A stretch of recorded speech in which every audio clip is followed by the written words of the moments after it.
What's up, everyone? Welcome to the Power Play with CJ. I just want to focus in on Cody Franson remaining unsigned and what it means for his future going into the 2015-2016 season.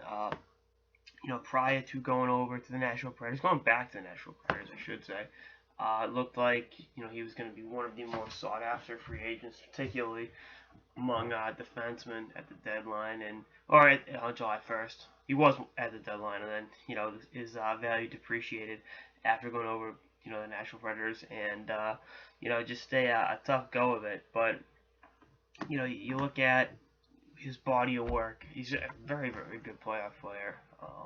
Has been throughout his career. He's he's a huge guy, 6'5" or 225 pounds.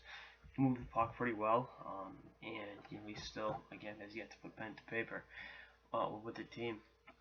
Now, if you remember when he was really struggling with Nashville, I said he might be best off taking a 1 or 2 year deal, getting himself reestablished, and then going for that big deal in a year or two.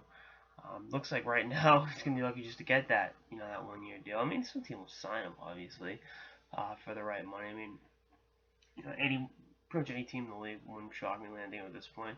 If I were him, I'd go to a contender. Whether it's Anaheim or LA. I mean, take short money. Pittsburgh, take short money, and try to get see if you can't vulture a cup out of it, and then cash in next summer.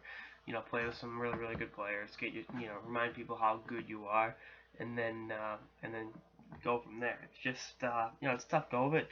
It's a raw deal for Franzen because I think there are better players that have signed there are worse players that have signed pretty decent contracts this offseason, and he's out in the cold, if you will.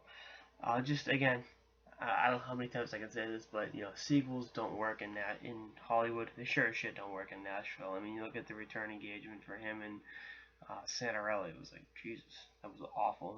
He gave up a prospect and a #1 pick, and then you look at the Alex Radulov sequel 3 years ago, and it's like, damn.